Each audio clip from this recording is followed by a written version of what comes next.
Welcome back. April 29th, 2021. Senator Tim Scott gave a good address last night in response to Joe Biden's message to Congress. It wasn't exactly what I was proposing, but it was really very good. And when he said America was not a racist country, although he had experienced racism in his life, the progressive left lost all of their sense. As FNC points out, Scott's rhetoric infuriated progressives, and Twitter placed Uncle Tim on its trending topics as more tweets relayed the insulting, racially charged play on his name. Among them was former MSNBC host Turi Niblet. Black conservatives have often been on the receiving end of the insult, such as Supreme Court Justice Clarence Thomas, who's repeatedly referred to as Uncle Clarence by MSNBC anchor Joy Reid. Reid also referred to Tim Scott, as a token black, claiming he was present at a press conference about the minimum wage to just present a, quote, patina of diversity, close quote. I honestly did not think I would see this. Racial attacks on Tim Scott, all for one thing, being conservative while black. As our friend David Harsanyi writes, take MSNBC's Nicole Wallace's contention that the speech in which Scott praised the Trump administration vaccine was, quote, delivered from a planet where facts don't matter, close quote. Operation Warp Speed, Wallace claimed, quote, didn't do anything to get a needle in the arms. So there's a lot of disinformation right there, close quote. Well, it did help boost the life-saving innovation that flows through those needles. Not to mention 1 million needles into every arm, including Joe Biden's, by the time he became president. All the usual suspects took to social media to mock Senator Scott for simultaneously saying the nation wasn't racist and pointing out that he had personally experienced bigotry. Of course, America is a racist nation, the left wailed, before getting Uncle Tim trending on Twitter to try and prove it. The left's demeaning of any African-American who strays from leftist orthodoxy is one of the ugliest acceptable smears in our political discourse today. In any event, Scott's two claims are wholly compatible. Bad actors and ugly ideas exist among peoples of all nations and always will. And yet that does not necessarily mean the nation is itself fundamentally at base or legally or culturally or systematically or even majority racist. We can always do better. But by world standards, the United States is the least racist place in the world. Scott never alleged that racism was non-existent. To do so would be absurd. Scott wrote a police reform bill, in fact, and Democrats, when they were in the Senate, such as Kamala Harris and Chuck Schumer and Dick Durbin, shut down debate using the filibuster, which they now call a relic of Jim Crow, lest Tim Scott get credit for doing something about police reform. In any event, at CNN, Van Jones argued that Scott's message, quote, was nonsense, close quote, and that the senator had lost African Americans, quote, by the tens of millions, close quote, by denying what everyone knew was true about America. This was the tone across left-wing media this morning. Vice President Kamala Harris, however, interesting, was asked by ABC News this morning about Scott's comments, and she said, quote, I don't think America is a racist country, but we also do have to speak truth about the history of racism in our country and its existence today, close quote. These are flagrant double standards in politics. And then there is seeing two people see the same thing within 24 hours, but treated completely differently. Kamala Harris and Tim Scott both say America isn't racist. One gets lambasted by racial slurs. The other gets quoted on conservative talk radio approvingly. Is Harris spinning nonsense? Does the left think? Is Harris losing tens of millions of black voters? If not, why not?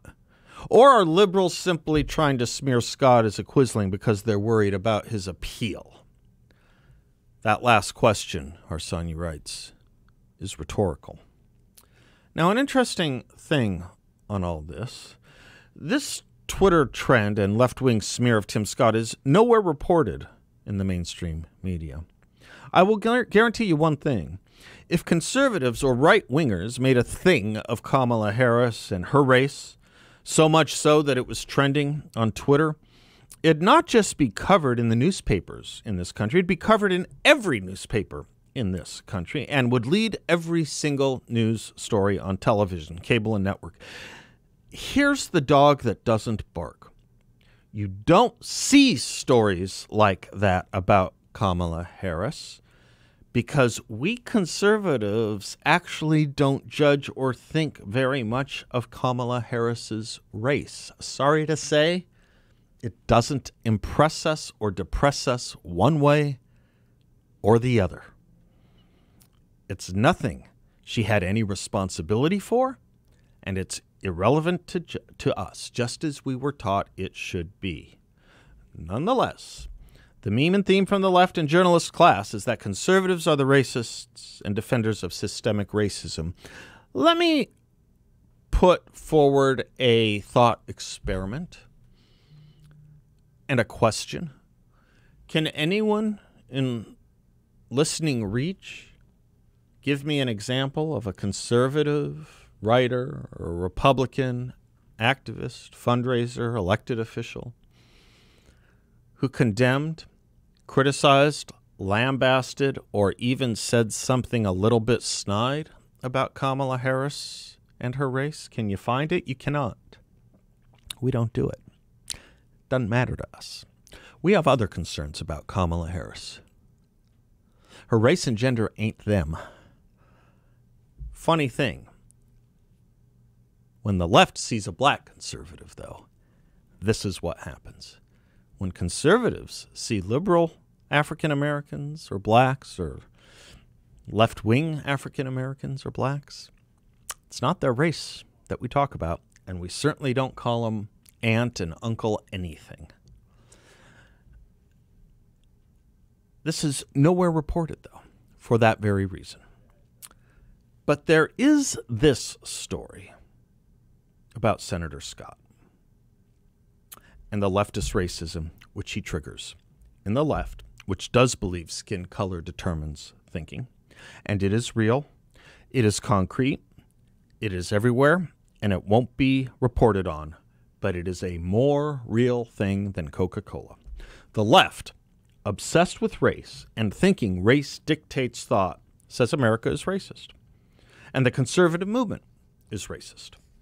The conservative movement, chock full of millions of African Americans now, is not obsessed with race and thinks the notion that race determines thought is abhorrent and yet is tarred and feathered as racist, systematically and endemically so.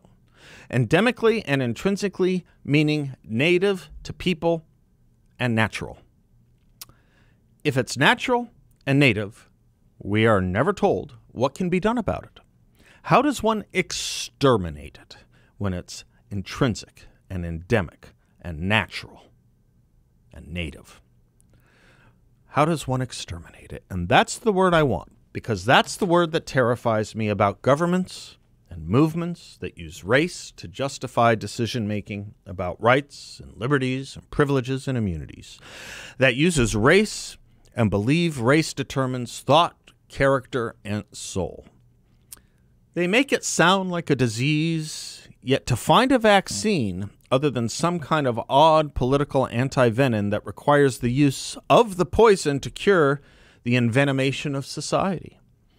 What's the poison they use in their anti-venom?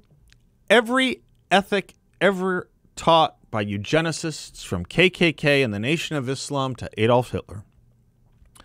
Hitler had a phrase for this, too. It wasn't systemic racism, it was fixed notions. In Mein Kampf, he would write, quote, "Only a Jew can praise an institution which is as corrupt and false as himself," close quote. He was writing of the belief in democracy, an institution to Hitler as corrupt and false as every Jew who believed in democracy. I can nearly hear AOC today say, quote, "Only a conservative can praise a country as corrupt and false as himself, close quote. This was the point, of course, of attacking American greatness here. This is the point of attacking America as systematically racist. This is the point of deriding conservatives who are patriotic and love their country, and why they want to wipe patriotism from the public square, as in at professional athletic games and elsewhere. As the Jew was to Germany, the white is to America today, or at least it's becoming that way. As the conservative is to America now, is as the Cossack or bourgeoisie was to the Soviet Union. Did you know Stalin deployed a policy called decossacization? It's a hard word to say. Decossacization.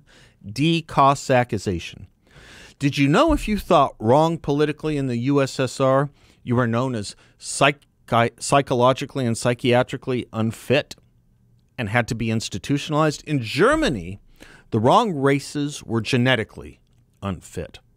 In the Soviet Union, they were psychologically and mentally unfit.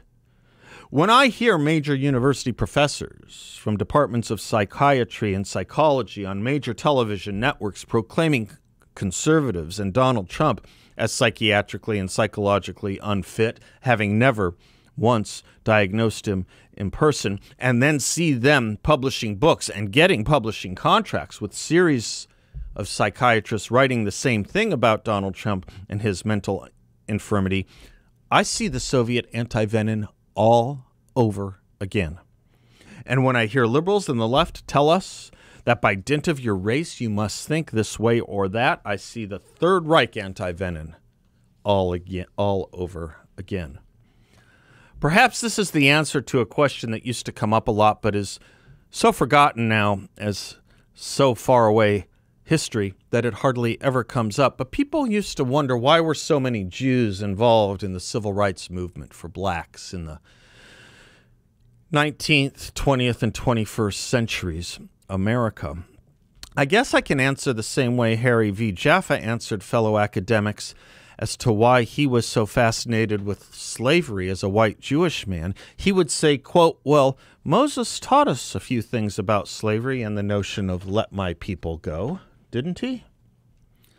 Perhaps this is an answer to the question as to why Jewish civil rights organizations in the 1970s supported anti-affirmative action legal battles, including on behalf of the case of Alan Bakke, who sued the UC system for racial discrimination.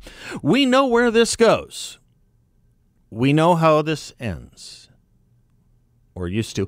Abraham Joshua Heschel was maybe the most prominent American rabbi of his age, at least in the top three, and made a big effort to work with and march with Martin Luther King Jr. This is what he told Martin Luther King at a speech in which he was addressing him in Chicago, quote, to act in the spirit of religion is to unite what lies apart, to remember that humanity as a whole is God's beloved child. To act in the spirit of race is to sunder, to slash, to dismember the flesh of living humanity. Race as a normative legal or political concept is capable of expanding to formidable dimensions.